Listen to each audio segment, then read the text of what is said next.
Good afternoon student, कैसे हैं आप सब? उम्मीद करता हूँ काफ़ी अच्छे होंगे। मैं ज्ञानराज जुलिस पाथवे के ऑनलाइन टीचिंग प्लेटफॉर्म पे स्वागत करता हूँ। जैसा कि मैंने बताया था कि लीगल करंट अफेयर्स बहुत ही इंपॉर्टेंट होता है क्लैट एग्जामिनेशन 2026 के लिए। तो आज का जो हमारा सेशन होगा वो इसी करंट अफेयर्स के रिगार्डिंग होगा।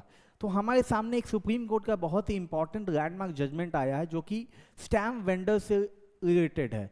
तो पहले तो हम जानना चाहेंगे कि स्टैम्प वेंडर क्या होता है। तो इस केस में बेसिकली जो इशू था पहला था कि स्टैम्प वेंडर क्या पब्लिक सर्वेंट होते हैं। अगर पब्लिक सर्वेंट होते हैं तो क्या उनको प्रिवेंशन एंड करप्शन एक्ट से वो गवर्न करेंगे।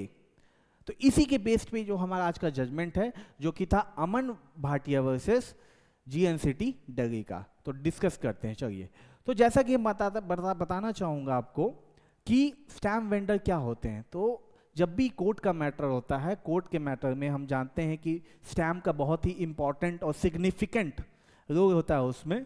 तो जब हम स्टैम्प यूज़ करते हैं तो कहाँ से खरीदते हैं? जो कि स्टैम्प जो वेंडर होते हैं वही देते हैं। कोर्ट के आसपास आप जानते होंगे, रेवेन्यू कोर्ट की बात करते हैं, तहसील की बात करते हैं, तो वो सब सिचुएशन में हमें स्टैम्प की ज़रूरत पड़ती है। तो जो हमको स्टैम्प डिस्ट्रीब्यूट करते हैं उसको हम स्टैम्प वेंडर कहते हैं, पहला चीज़।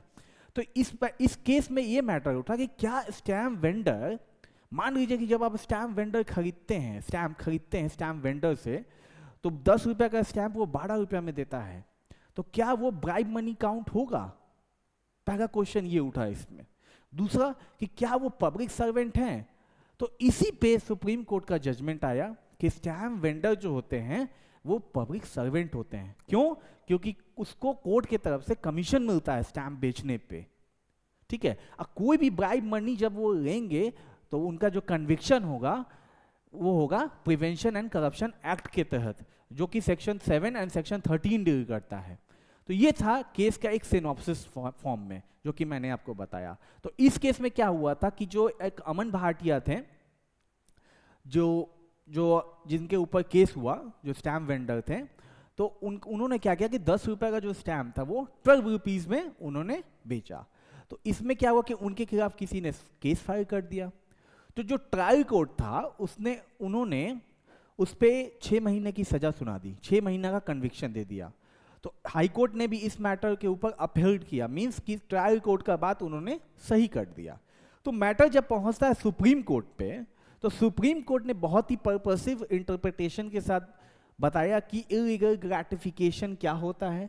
क्या अमन भाटिया जी ने डिमांड किया था 12 रुपीज़, जो 2 रुपीज़ एक्स्ट्रा उन्होंने बताया है कि 2 रुपीज़ एक्स्ट्रा के लिए उन्होंने जो उनको कन्विक्शन दिया गया 6 मंथ का, तो क्या उन्होंने 2 रुपीज़ का डिमांड किया था? तो इस केस में वैसा नहीं था, उन्होंने डिमांड नहीं किया था। तो इलीगल जो ग्रेटिफिकेशन होता है उस केस में डिमांड होना चाहिए, इंटेंशन होना चाहिए आपका। Intent is the cine qua non essential of the illegal gratification. तब आप प्रिवेंशन एंड करप्शन एक्ट में आप उसको, जो पब्लिक सर्वेंट होंगे उनको हम ये कर सकते हैं, पनिश कर सकते हैं। तो ये पहला तो सुप्रीम कोर्ट ने कहा इस विषय पे कि हाँ, जो स्टैम्प वेंडर होते हैं वो पब्लिक सर्वेंट के डेफिनेशन में आएंगे और उनका जो लॉ गवर्न होगा वो प्रिवेंशन एंड करप्शन एक्ट से होगा। तो इस केस में सुप्रीम कोर्ट ने जो उनका कन्विक्शन था उनको एक्विट कर दिया, क्योंकि उस केस में कुछ एविडेंस नहीं मिला, क्योंकि उन्होंने डिमांड नहीं किया, उन्होंने ऑफर नहीं किया कि that I want 2 rupees extra. तो ये सारी चीज थी इस केस के फैक्ट। तो चलिए थोड़ा सा मैं आपको मीनिंग आपको बताता हूं कि सुप्रीम कोर्ट ने क्या कहा। स्लाइड पे सुप्रीम कोर्ट कहते हैं कि prevention and corruption, mere recovery of tainted currency note is not enough to convict public servant without proof or bribery demand।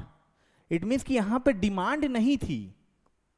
बात समझिए, यहां पे जो पर्सन है जिनको कन्विक्ट किया गया था ट्रायल कोर्ट से, उन्होंने कोई डिमांड नहीं किया था, मींस कि उनका इंटेंशन नहीं था वैसा।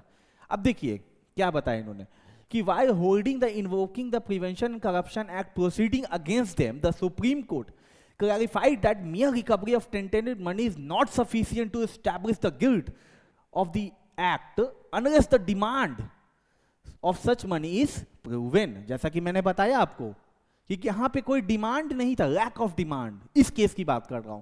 बट अगर मान लीजिए कि आपको, अगर मान लीजिए कि कोई भी पब्लिक सर्वेंट को कन्विक्ट करना होगा, तो उसमें डिमांड वर्ड जो है वो बहुत ही सिग्निफिकेंट रोल प्ले करता है उसमें. The court said that mayor acceptance of illegal gratification without proof of offer by the bribe giver and demand by the public servant would not make the offense in PC Act, Prevention and Corruption Act. तो यहां पे बताया है कि mere acceptance of illegal gratification without proof of offer, यहां पे कोई offer नहीं मांगा गया था. बात समझिएगा, यहां पे कोई ऑफर नहीं मांगा गया था अमन भाटिया के थ्रू. ठीक है, तो वो उसकी कमी थी.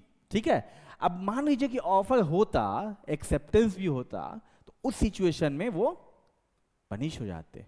ठीक है, ये सुप्रीम कोर्ट का जजमेंट है. बट ट्रायल कोर्ट ने और हाई कोर्ट ने सजा दिया उनको.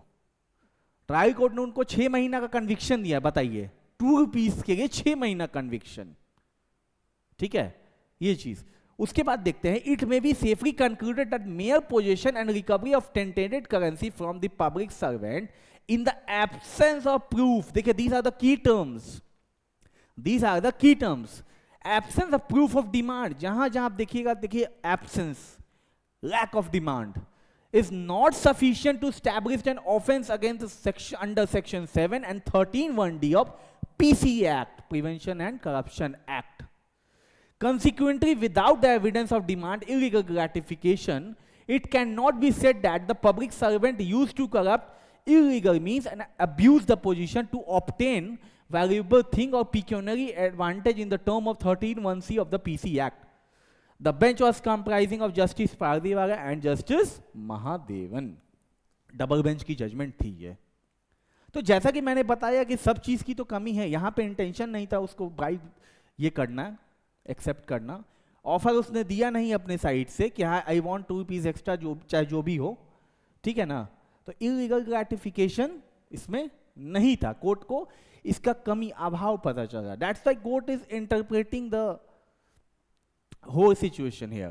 The bench was deciding an appeal against the Delhi High Court judgment, which was affirmed by the trial court judgment, holding the appellant herein guilty of the offence under section 7 and 13(1)(d) of the read with 13(2) of the PC Act. जैसा कि मैंने बताया कि trial court ने भी इनको 6 month का conviction दे दिया था एंड हाई कोर्ट ने उसी सजा को अपहेल्ड कर दिया. ठीक है, अपील में जब वो हाई कोर्ट गया तो हाई कोर्ट ने भी सजा को कंफर्म कर दिया कि हाँ वो सही बताया ट्रायल कोर्ट. तो the allegation was that appellant was stamp vendor, जैसा कि मैंने बताया कि स्टैम्प वेंडर था वो. ठीक है, Aman Bhatia was the stamp vendor. ठीक है, made an excess demand of ₹2 for stamp paper valued at 10.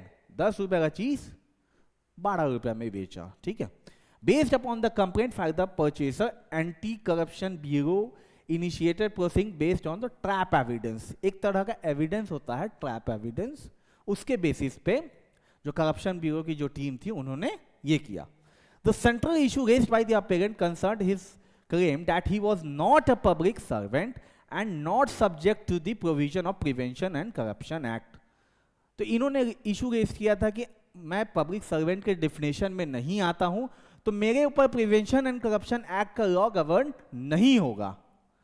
However, in a judgment authorized by the Justice Pardiwala, just court held that the stamp vendor can indeed be prosecuted under the PC Act.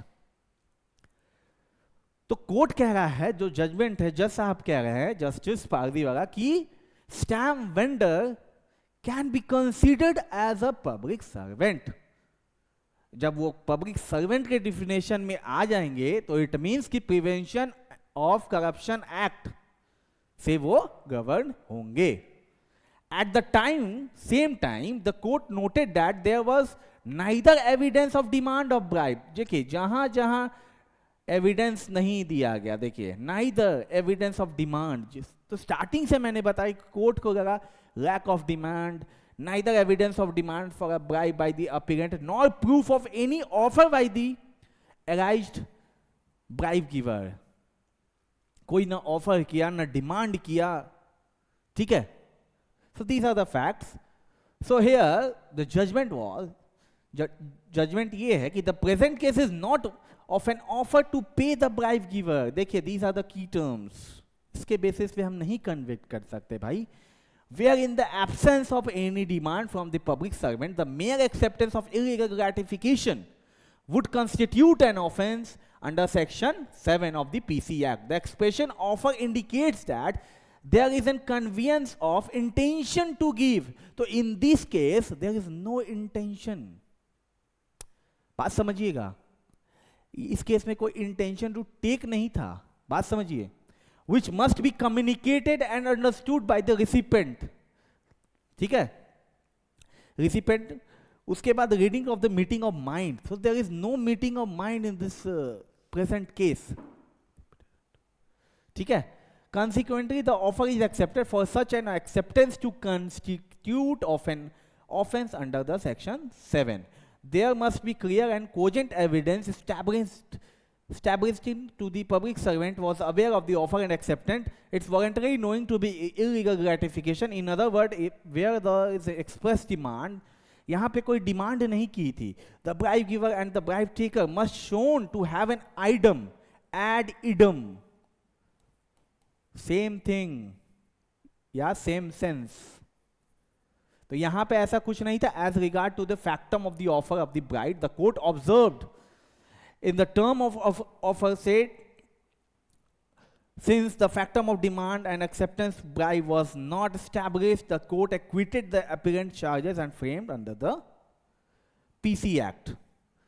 तो इस case में जैसा कि मैं बताना चाहूँगा आपको कि सुप्रीम कोर्ट ने बताया कि यहाँ पे जो डिमांड है, कोई ऑफर है, वो सब चीज़ की कमी और कोई भी मुझे एक कोजेंट एविडेंस नहीं मिला जिसके कारण मैं इनको कन्विक्ट कर दूं। हालांकि इनको बताया गया कि सुप्रीम कोर्ट ने बोला कि स्टैम्प वेंडर हैं वो पब्लिक सर्वेंट के डिफिनेशन में आएंगे। अगर मान लीजिए कि मुझे कोई कोजेंट एविडेंस मिल जाता तो उस सिचुएशन में इनको पनिशमेंट हो जाता, but there is lack of demand, lack of cogent evidence. जैसा कि मैंने बताया, there must be clear and cogent evidence, but इस केस में ऐसा नहीं था। ठीक है, तो इस सिचुएशन में उनको एक्विट कर दिया गया। ठीक है, so these are the whole concept of stamp vendor. It means कि आप समझ जाइए कि स्टैम्प वेंडर जो होंगे वो पब्लिक सर्वेंट के डिफिनेशन में आएंगे और उनकी जो लॉ गवर्न होगी वो प्रिवेंशन एंड करप्शन एक्ट। ठीक है, चाहे वो सेक्शन 7 में पनिश हो, चाहे सेक्शन 13 में पनिशमेंट दिया जाए। ठीक है, कि जब भी वो ब्राइब लेते हैं तो उनका प्रोविजन दिया गया है कि सजा क्या होगी, क्या पनिशमेंट होगी, वो प्रिवेंशन एंड करप्शन एक्ट में दिया गया। तो आज के बाद से अपने दिमाग में नोट कर लीजिएगा कि स्टैम्प वेंडर आपसे कोई एक्स्ट्रा मनी चार्ज करते हैं, जैसे कि मान लीजिए कि 100 रुपीज का स्टैम्प का प्राइस है ₹100, एग्जाम्पल बता रहा हूँ, and if they are taking ₹110 या 120, तो आप प्रिवेंशन एंड करप्शन एक्ट के तहत उन पर केस कर सकते हैं। ठीक है, कि public servant is taking a bribe, घूस लेते हुए। ठीक है, तो ये है बहुत ही लैंडमार्क जजमेंट सुप्रीम कोर्ट का स्टैम्प वेंडर के रिगार्डिंग। तो चलते हैं नेक्स्ट वीडियो में, नेक्स्ट सेशन में, दूसरे केस में। ठीक है, तब तक good bye, have a nice day, thank you so much.